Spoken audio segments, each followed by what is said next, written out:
you know I'm a fan. Is that how we're starting this? Yes. Because he always gives me, crap because I ask him about my favorite projects that he's done. Yeah, she has, was it Another Day's show? All of them. All of them, yeah. She has these obscure questions about, well, we'll find out. And let's see, who gets bored first, you or me, okay? Well, the thing is, you're not a one-trick pony. Not a one-trick pony. You've done a lot of things, like American Werewolf is a damn good trick, but you've done so much that I think deserves attention. Okay. Let's start with the sleeping car. The sleeping car, if I mention any of these things, let's how about a show of hands, who's ever heard of the sleeping car? See? Hey, there we go. Whoa! Yeah. All right. I got it on The Sleeping Car was a little movie that I did. I'm not even sure what year. It was after American Werewolf. It's like late 80s. Yeah, I was going to say 89 maybe. And the sleeping car was in a little apartment. It was a train car that was for rent behind this lady's house out in Malibu, California. But it was so spooky looking, you would never rent it. Of course, I go, I'll take it. Well, it's the sleeping car and it's haunted. John Buechler, I think many of you might have heard of John Buechler, was the makeup artist and special effects person who played the mysterious, this train car had been in a train wreck at one point, and so John Buechler plays the engineer who comes back to haunt the sleeping car. But my experience of it was, it was kind of a silly little movie. I used to laugh about who would rent this thing. But there were people in Jeff Conaway was in the film. Judy Aronson, Who loves the movie, by the way. She's the one that turned me on to it. Oh, really? Mm-hmm. And Kevin McCarthy, who was in the original Invasion of the Body Snatchers. And at the time he was in his 80s, and he lived to be well into his 90s and worked right up until the end of his life. But I had never met a guy talk about scene stealer. I mean, this guy, and he didn't even know what he was doing. Well, I shouldn't say that. He was very crafty.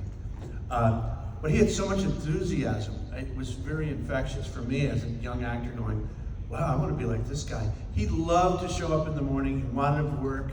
He was there participating, and as I said, he came off really very well in the film as well. So I said, he was one of the guys that I was so happy to have done this project because I got to hang out with, Kevin McCarthy for a little bit. But otherwise, there were things that happened on the show, like there was I'm trying to think of the actor's name, Steve. He was a swimmer. He was an Olympic swimmer. Steve Lundquist. Are you his aunt? No, I was just looking it up. Oh, you were? Steve? You knew who he was, yeah. He's from Atlanta. He's from the Oh, he is, that's right. And he was an Olympic swimmer, was he not? Well, he plays one of the victims, and there was this bog, kind of little swampy area that we used, and he goes, yeah, I'll go in it. It was definitely, you wouldn't want to swim in this thing. And he was in there floating like a dead, victim for hours, and of course he got sick, as did a number of other people on the show. And then one time, one of the vans, and we were working nights. Nights are brutal when you're trying to make a film, or anything, that night shift. It's 2, 3 in the morning, and come on, we gotta do this close up, we got this other big scene coming up. And what you'd wrap at dawn, the light would kill you. When the sun comes up, you'd have to stop shooting. But, so we had one of these vans, these production vans, was going over this little bridge where the backyard was, where the sleeping car was, this location. And it broke down. So it trapped everybody that was parked behind this vehicle. Fortunately, I got out ahead of this production van for luck, and got to go home at 7 in the morning after working all night. Everybody else was there until they're calling a tow truck who had to come and pull this production van off, and then everybody got to go home around 9 or 10. I just remember it caused a big fuss because they all wanted to be paid for having to stay there. Their overtime. And I don't believe that happened. Sleeping car, check. Check. So, funny story about sleeping car is Judy, when we were in a con together quite a while back, mentioned it to me. She's like, And she goes, it's hard to find, but maybe you can find a copy. And I found one copy on a DVD, and I bought it. It was like $20, and I bought it. There were some VHS ones that were hundreds of dollars. I don't have VHS, so I bought one copy, and she goes, oh no, that was the last one. I bought the last one, and so I gave it to her, and then she gave it to like her distributor or something. So there are more copies out there now because of Judy. Oh, really? Yes, so you can find it online way easier than I found it. But no, I gave her my copy, like, if you want it that badly, you're in it, you deserve it. And then she gave me a copy also, but yeah. I wasn't sure she was much of a fan of the film. She really liked it. And she told me about it, and she told me to watch it. And then she really was upset that I bought the last copy. Like, really bummed about it. but thanks to her, it is now out there available for you guys to find if you wanted to, for a reasonable price. You know, I hope you have questions of another little film like Brutal Massacre. Do you have any Brutal Massacre questions? I do not have Brutal Massacre. Brutal Massacre questions? Anybody heard of Brutal Massacre? Tell me all about Brutal Show of Massacre. hands besides me that have seen it. I was in it, so I've seen it. Tell me all about it. Ooh, really? Brutal Massacre is kind of fun movie, particularly because it's a like a, I don't know, we're calling it a mockumentary. It's a film of making a film called Brutal Massacre, and I play the director, and it's a horror film. And some of the things that happen that we put in the movie, it's a comedy, but it's very authentic in that it opens at a Fangoria convention, and I'm one of the guest directors. And you know, all my films are supposed to be so successful. Well, this particular film, Brutal Massacre, that we're making in this movie is terrible. But of course it becomes a big hit, similar to like The Producers, which was the first time that ever happened. But it's pretty neat. It's got some really cool horror people in it. Gunnar Hansen, the late great Gunnar Hansen, has a terrific performance in this film. If you get a chance to see or get Brutal Massacre, I think you'll enjoy it. As I said, it's a comedy, and things that happen to us on this, you know, in the course of making this film, happened to the actual director, Stephen Mena, his name is. Whereas it was one of his earliest films. He hadn't done that many films where he writes and directs them. And you know, there was a case in point of, we're out there, you know, on location and we need something, and I turn to a guy who's standing there and I give him money out of my pocket saying, we need this such and such at a hardware store or something. Here, take the production van, here's some money, go into town, get this stuff we need for this scene and come right back. The guy goes, jumps in the car and takes off. Well, it turns out he didn't work on the film. He just happened to be standing there. And this actually happened to Steve Mena, where he gave money in a production van to a total stranger, and they were able to get it back, you know, of course. Then, you know, we supposedly hire a special effects guy who's supposed to be top, and he basically gets a blow-up doll, you know, as one of the victims in this. So anyway, it's pretty darn funny. Mick Garris plays one of the real directors at the Fangoria. Tony Timpone, that people know from Fangoria, is in it and introduces us as the host of the Fangoria convention. Because we have one of the, you know, up-and-coming directors from other movies, and the titles of the previous films that I've directed in this movie are very bizarre. So, if you get a chance, around what era, what time period is this? Like 90s or 2000s? No, it was, 2007, 8, okay. Something like that, yeah. Well, thank you for giving me my homework for next Homework time. for You're in trouble now. Brutal Massacre. Yeah, that was kind of fun. We shot in Bethlehem, Pennsylvania. And how many movies have been shot there? Not many. I think he had a deal. The director had some sort of arrangement with the Bethlehem steel mills, which had been closed down. And so they're just these enormous buildings, empty and spooky. And he said, you know, we're gonna get a chance to shoot on the, you know, where they are located. Turns out asbestos was found in the buildings. They were completely, you know, shut down, and nobody could get to them. So we were stuck in Bethlehem going, now what? You know, so, and he found somebody talking to someone that had some outbuildings, like on a farm. So we all moved our whole production over to this little farm and shot these scenes. But I was saying, Gunnar Hansen's in it. Who else? Jerry Bednob from 40-Year-Old Virgin, you know, very funny guy. He plays the director of photography. He didn't know the first thing about a camera. We're going, Jerry, you look this way in the camera. He's supposedly the cinematographer, but he does a very funny job. Ellen Sandwise from The Evil Dead is in it, and her other two, I forget the other two women who were in that Evil Dead movie with her also appear in the film. And Brian, what the heck's his last name? I'm blanking. He's from Clerks. Brian O'Halloran from Clerks plays my first AD. So, you know, it's kind of a funny movie. And enough about that one. Check. Check that one off. Okay, well, let's talk about you for a while. Okay. You, a subject you know. I would love to know, how did you start your acting journey, and who started first, you or your brother? Well, I have an older brother, James Naughton, who's an actor. People remember from Planet of the Apes, the TV series. He was one of the astronauts. And but he's 5 years older and than a me. Tony Award winner like four Yeah, times. he was a big Broadway guy. Chicago in '97. He won the Tony for that, playing the Billy Flynn character. But yeah, he also got a chance to invest in Chicago, the Broadway musical, which by the way has been running for, I don't know if it's finally closed or not, but It's still for going. 27 years, you know, getting a check from the royalties. Not a bad investment. Yeah, you know, we all grew up in Connecticut, West Hartford, Connecticut.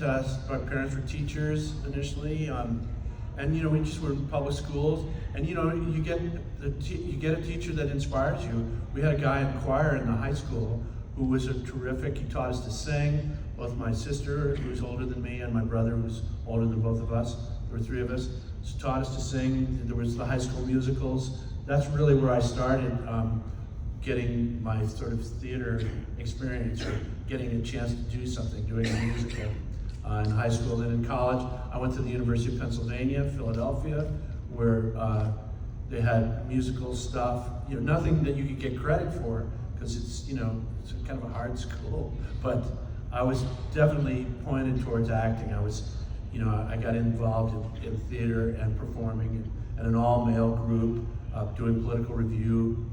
So I knew that's what I wanted to do. And then after that, I decided, when I was a senior at Penn, they had a scholarship to study anything in England that was, the money was put up by former alumni of the university. And there was a scholarship to study, and they would pay the tuition and give you a nice stipend to live there. But you had to apply to whatever field you were in. You had to apply to the grad schools. So I said I was going to go to drama school. So I applied to the London Academy of Music and Dramatic Art, Lambda, and I had to go to New York for an audition, which I remember didn't go quite well, but it was a funny piece that I auditioned with. And I wasn't used to auditioning. You know, you're in college, you have to prepare a piece and go in and present it to some people that are sitting there like, make us laugh, go ahead.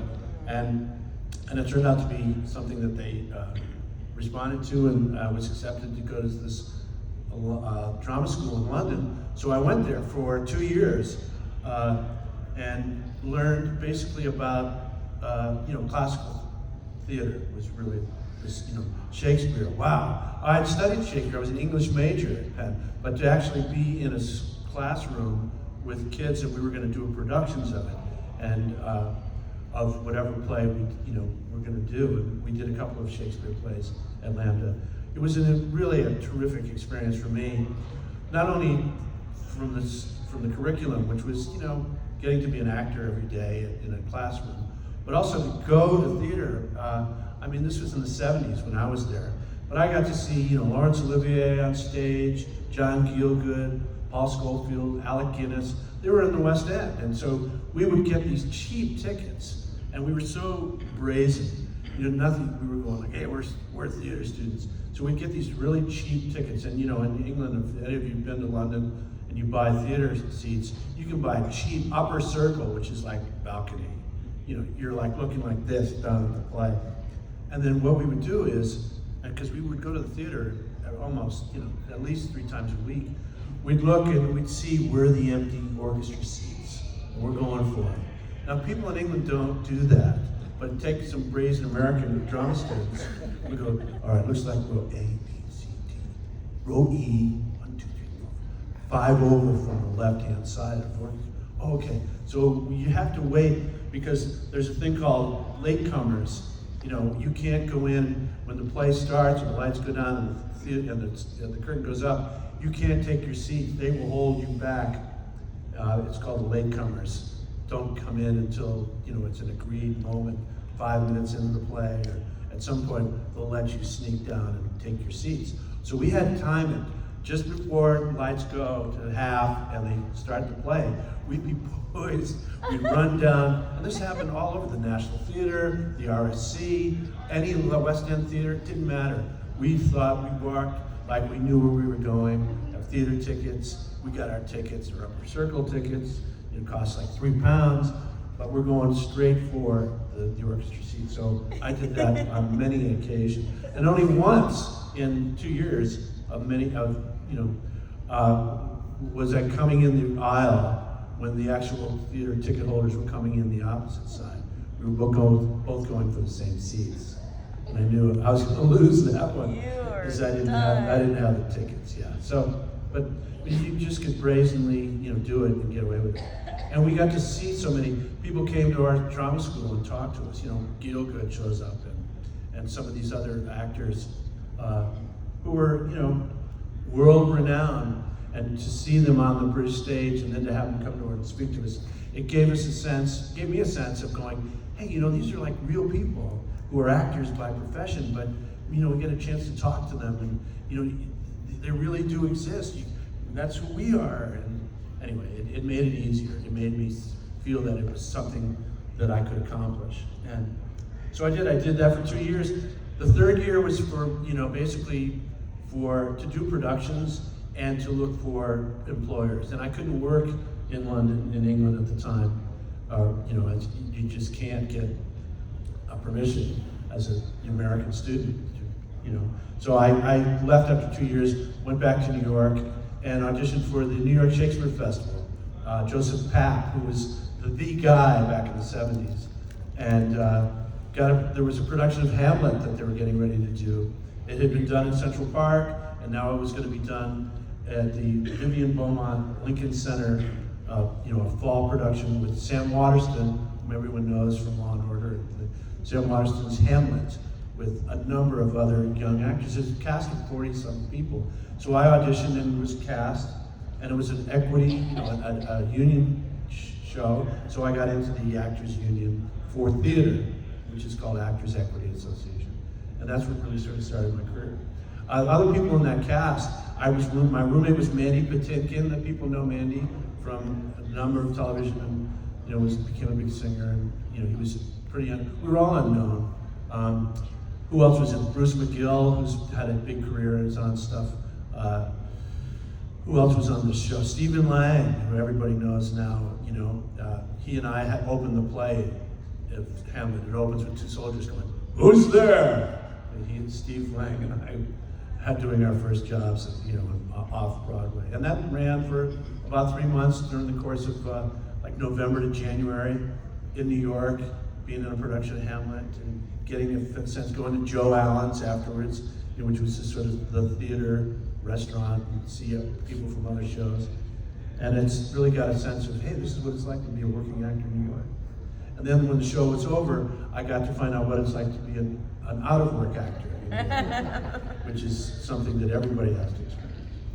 Unfortunately, it seems like as an actor, you spend a lot of your time out of work. Well, you do. I mean, you know, or auditioning or looking for work, you know. And in those days, you know, and I think it's changed somewhat, was, you know, we were all into regional theater. We were going to see what theaters are coming to town to audition actors to try to go off to, like, Minneapolis or, you know, in Washington, D.C., or somewhere where there's a theater that they're doing a production of something that we'd be right for and we could audition for and work. So I had different, you know, people would say, "Are you interested in stage management at all?" I go, "Not at all, but if it gets me in the door to be, you know, an actor in a show." So, and lo and behold, an understudy stage management job came to me in New York, a production called Da, which is an Irish name for dad, and there was an Irish play called Da on Broadway, starring Barney Hughes, who won the Tony, and there was a family of Irish people, and I understudied the young kid in it, and got to be the assistant stage manager. So I learned how to call a show on a Broadway stage where you're off in the wings, you're calling the cues, lights and sound, and it was a really cool responsibility. There was an actor in it who had it in for me for some reason. One of the stars, he was just this guy was just tough, and so he was becoming very demanding, and I knew that if I ever had to go on for the young guy, I had scenes with this guy who was making my life a little miserable. So I said, this is not going to go well. So at some point he gave me some shit, and I got in his face and said, if I get fired, I don't care. You're not going to talk to me like that. And he said, I'm sorry. And I realized he was a chicken. This guy was just a bully. Right. Excuse me. But this was the time when I remember Vice President Mondale came to the show. One of the matinees that I was the stage manager, of course. So I'm running the show, and they got Mondale in the audience. Well, what that means is you got Secret Service backstage, and they got these guys coming back at the show goes up at 2 o'clock matinee. At 1:45, I got 6 guys back there who are Secret Service guys going, oh, well, the theater's about to be locked, so no one will be coming or going from the theater, no one will come in or come out. Oh, and that's great, but you can't stand there. So he goes, why not? I go, because you're on stage. Well, what are you talking about? You're part of the show now. Yeah, you're on the stage. You can't stand there. He goes, we're Secret Service, we'll tell you what to do, shut up. I said, okay. So I call this, lights to half, lights out, the curtain goes up, and there's literally a guy who's standing there like this. Whoa! He runs off because I told him, you're on stage. He was the Secret Service guy. And then afterwards, Vice President Mondale came back to meet the cast, and you have to sort of stand there, and it's all kind of formal and fun, and they come in, and then they go. There's a motorcade, and away they go. So that's kind of fun. My brother tells the story. You've had a lot of experience. Well, my brother tells the story of at Chicago when President Bill Clinton comes to the show and invites them all afterwards out to invite his family out. So they all have a limousine, and my brother's kids are with him, so they all pile into the limousine with Clinton and go up a one-way street in New York to some restaurant where Clinton's going to hold court. I go, yeah, that's a little probably better than my Mondale story. But it's still, it's pretty cool. Yours is funny. Yeah. With the Secret Service. Secret Service guy. So that's that. American Werewolf? Should we get to some werewolves? Yes, werewolf. A couple things people usually get. The most asked question is, how long did that makeup take? It must have taken forever. None of you sound like that, though. These are from other shows. And I go, yeah, it was 10 hours a day. What we did was we shot the entire movie, wrapped everybody, and only had the transformation to shoot at the end. The idea being Rick wanted as much time as he could to prepare everything that he needed. Now, we've been preparing this for months. It started in October of 1980. I meet John Landis, and I go right to Rick Baker's shop and start doing the molds for arms and legs and things. And then February comes, it's now the new year, February, we all fly off to London to start shooting this movie. And Rick comes over with his guys, carrying the equipment. I mean, he's got the arms and legs and masks and heads in his luggage. I mean, this was not a big budgeted film, and nobody knew what we were doing. So they bring all that stuff over, and they continue to work. And then during the course of the shooting of the film, of course, they had to put Griffin in all these decomposing makeup. And I was not really involved in a ton of makeup.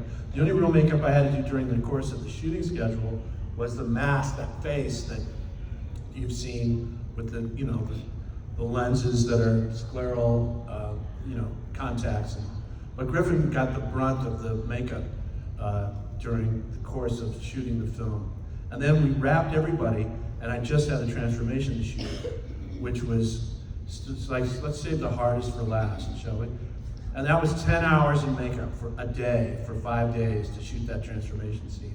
It was storyboarded, and we were on a set, but it was, really tedious. 4 or 5 hours in, you go, are we ready? He goes, oh no, you're not even close to being ready. Well, I look good, got all these appliances on and hair. First thing Rick would do is put these big paws on so he can't use your hands anymore.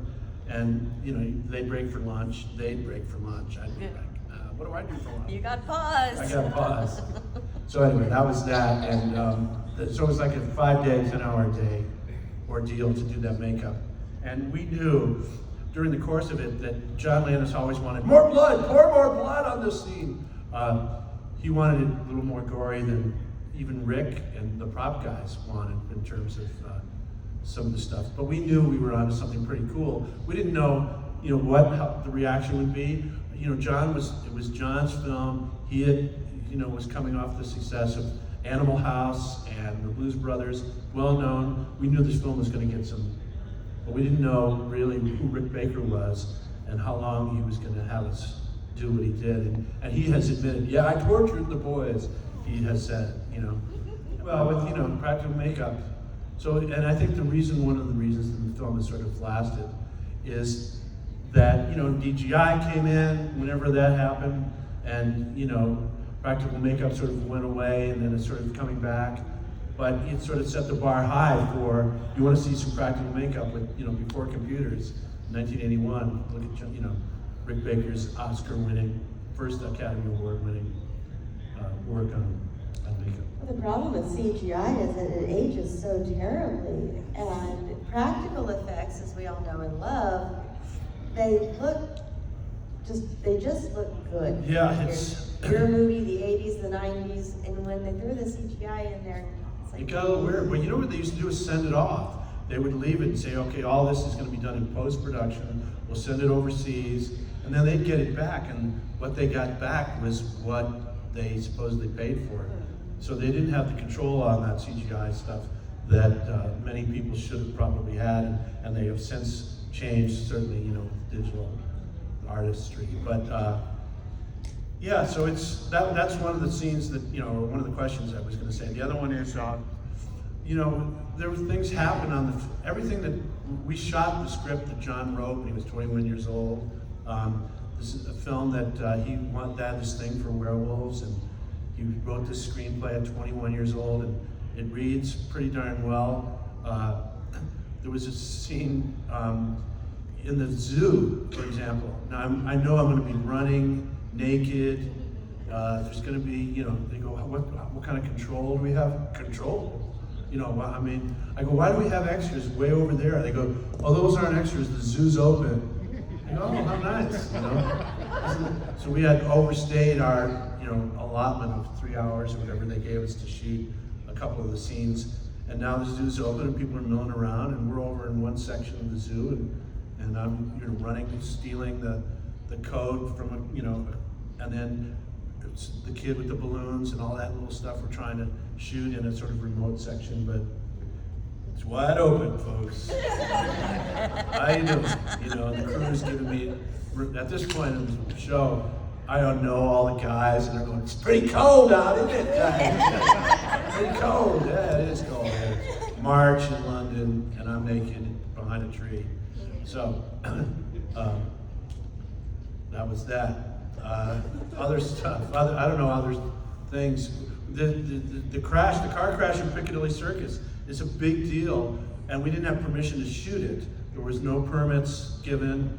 So they wouldn't close Piccadilly Circus. It's a main artery in London. So they said, John Landis said, I will get the scene. So they steal the scene by showing up, at the pre-dawn hours with multiple cameras positioned all around the buildings in Piccadilly. And on action, all the stuntmen were leading the leading cars in each of the 5 streets that converge on Piccadilly.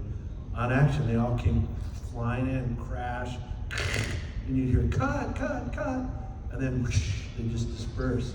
So we got that scene in like 10 minutes. It's in the film, but nobody knew the better for the fact that we stole that scene from the good folks at Piccadilly. Thank you. Okay, does anybody have any questions? Jenny Agutter was fun. She was really enjoyed being the only lady in this movie. Jenna has one. Do you remember what appliance took the longest during makeup? What appliance? Which ones? Yeah.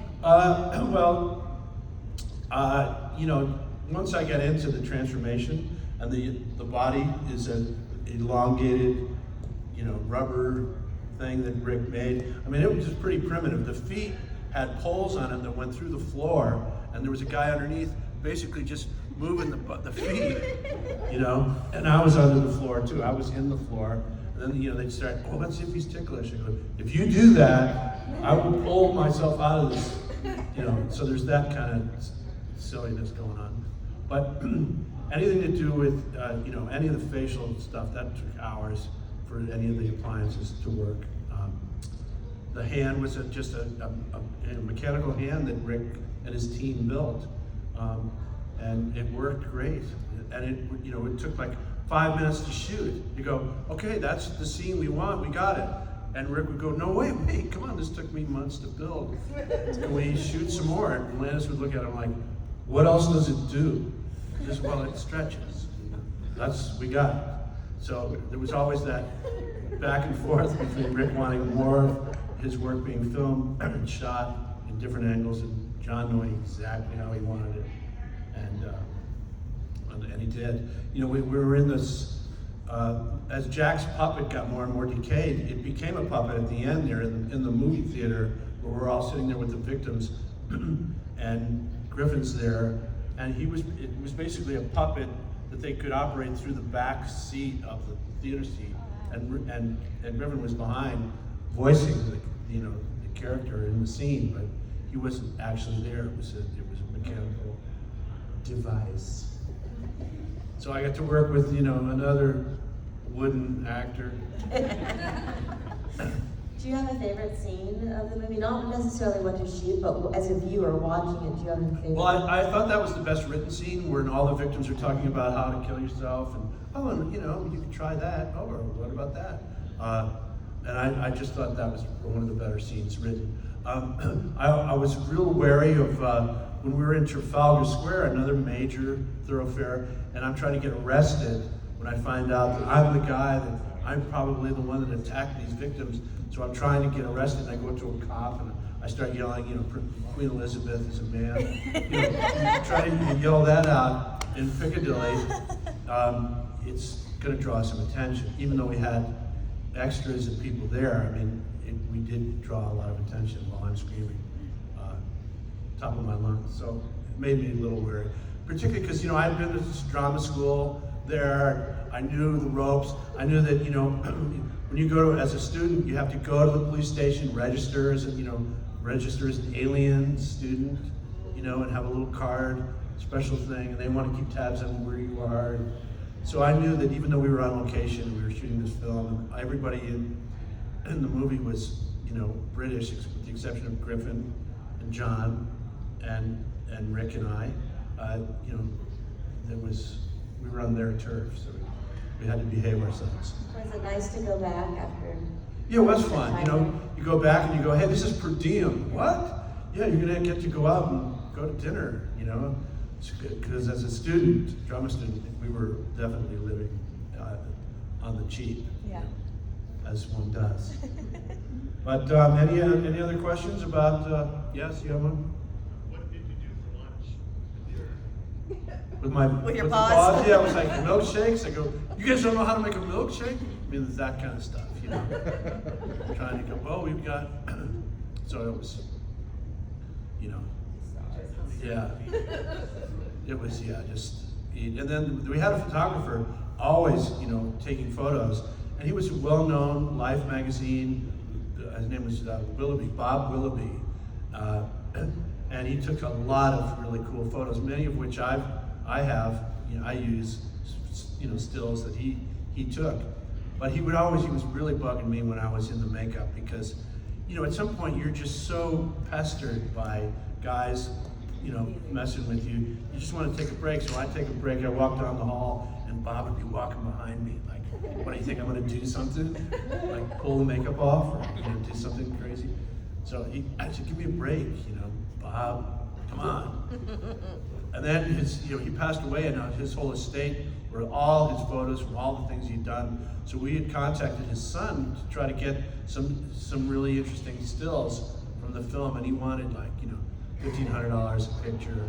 And I went, well, I'll just stick with the ones I've got. Thanks very much. So that's sort of that. So switching gears a little bit, what was it like to be on set and be involved with the Sharknado movie?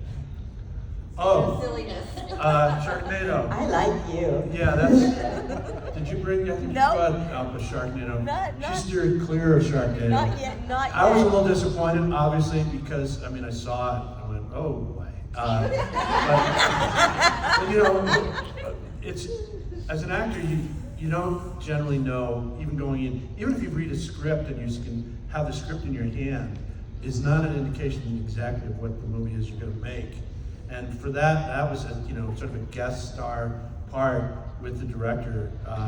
And I was so far away from the set. They had shot stuff, and they were, by the time I got to be on it, and in green screen, and then they're gonna, the other half of the scene that I'm in was shot in London, and I'm in Glendale, California, shooting the other half of the scene that he wrote. So I was a little disappointed, to say the least, and wanted them to say, well, you have to live this one down. Say, well, you were in the Sharknado family. I think I got a Christmas card. Thanks for joining the Sharknado family. Well, thank you very much. About all I have to say about that. Was there any scenes that were taken out of the movie that would have explained the plot, a little bit more? Of Werewolf, American Yeah. Werewolf? No, pretty much what you see is what we shot, and I don't know that there are any deleted scenes that were left out. It's all, it's pretty straightforward. These guys get attacked. This guy's gonna turn into a wolf. And he's not gonna make it. And that was the thing. And reading it, I knew that how was I gonna approach the whole idea of, turning into a werewolf, what does that mean? But what the transformation part was, and I approached it from an actor's standpoint of just having a terminal illness, having a situation that was unsurvivable. This was a situation that was going to happen to me. And I was in denial, as many people can be when they get the bad news that, that this is not, it's not going to end well for you, which is what all the information that I was getting from a character standpoint. And Landis did it with a tongue in cheek. He had a lot of laughs throughout the course of this film. He liked to play practical jokes on you too, which, it's not every actor's favorite thing to do, is in the course of a scene, tell one actor to try something differently in the next take and not tell you. So suddenly you get surprised and he's going, I want that real reaction. You go, well, how about leaving it up to me to give you that real reaction? Why do you have to try to manufacture it by tricking me? So he's like that. But How did Making It come about? Had you always been interested in music? oh, Making It was a series that I was offered actually. I'd done a series of commercials for soft drink that people probably remember before. But so at Paramount Studios, they had the rights to all this Saturday Night Live or Saturday Night Fever music, and the idea of doing a spin-off for a television series was the idea behind this disco series called Making It. I was curious about the music, and they said, well, we have these guys, Freddie Perrin, Dino Figueres, who at the time had Shake Your Groove thing and reunited the Peaches and Herb songs out, and they were well-established songwriters. So I had to go basically meet them, talk to them, audition for them, and say, hey, I'm interested in this, because it's sort of my point of view of playing a character in this series of Making It. They said, yeah, okay, you can do it. So it was really simple. I got a chance to go in the studio. We knocked this song out over the course of, I remember it was a Thanksgiving weekend, and in a studio. Took about 8 hours to sing this in 2 sessions, and these guys were great. We got it, and it was released. Then the series was premiered. It was all the titles was the background of the music, but the song was released as a single as well and climbed the charts. I mean, it was on RSO label, which was Robert Stigwood, who basically had the Bee Gees, and he was, he ended up basically, fighting with the Bee Gees over, rights, and basically dissolved the record label, which is where I went, but wait, because my song had taken off and went to number 5 in the top 40. I had this gold record, and it was basically, the theme song for the series. The series was on ABC, and we were on after Mork and Mindy, which was a huge hit. And we were going, we're in, all it took was, we figured was this lead in of 8 o'clock, Mork and Mindy, 8:30 making it. Well, we were on there for like 3 weeks, and they said, we're moving you. And they moved us to a death spot Friday nights, 8 o'clock, opposite Different Strokes and The Hulk and Goodbye Making It. And there's the lyric in it, no more making it, which is what we were singing, because we saw our ratings were really going down, and that's what happened, but the song wouldn't die. So I ended up going on American Bandstand and Rockin' New Year's Eve, and sponsored by Dr. Pepper. It was a double hit.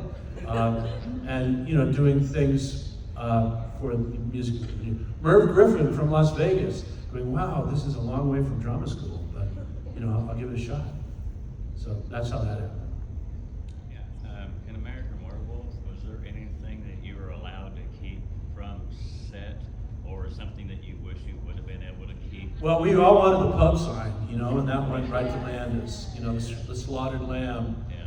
As the original size pub sign was pretty cool. But by the time, at the end, you just kind of want to make, put some distance between you and the. You're like, I just want to go home. But I was in London a few years ago at a show, and a guy comes up with his garment bag. He goes, "What's it? You know what's in here?" I go, "No, what?" He opens it up. It's the coat. It's the red parka. He goes, "I got the red parka." I went, "Oh, do you want me to sign it?" He goes, "Oh no, I don't." Well, I guess you brought it for me to see. But yeah, and what had happened is on many shows, at the end of a movie, the wardrobe is generally for sale, to the crew or anybody that wants to. And so I guess one of the crew members bought the parka because it made sense working outside in London and England. It was a warm coat. And he was an electrician or something, and he was telling somebody on another show that he was on, yeah, I got this from some werewolf movie, and the guy bought it off him. Said, let me buy that jacket from you. And then it ended up in this guy's possession. You guys probably put it together pretty quick. Yeah, he said, yeah, and it was damaged. I mean, there were some, like, the pocket had been torn. I go, that didn't happen in the film. It's not original. It happened on the set of wherever this guy was working. But funny things how that works. All right, folks. Yeah, I think without further ado, if anybody has any more questions, does anyone have any answers? I'm always looking for the answers. Yes. What's your favorite thing you ever worked on? Oh gosh, I'd have to say, there were a lot of challenges on the Dr. Pepper stuff, particularly because it was dancing on the streets of different locations that we were in, and casting I originally went in as an audition with 300 or 400 other guys, but over the course of a couple of years, having done those, I was in the casting session and watching people come in and audition and getting to see how people get jobs, which is enlightening but also discouraging because you wonder how anybody gets a gig, particularly back then in the commercial world, because so many people in casting had opinions on who would be. So but I had a lot of fun on that. As I said, shooting a location. Werewolf has to be right up there too, I would think, because with the exception of the makeup, which was a challenge, it was really fun, working in London, being in a city that I had studied in and knew pretty well. It wasn't like a new city to me. All right, everyone, give it up. Hey, thank you so much for coming out, folks. Appreciate it. Asian Dead.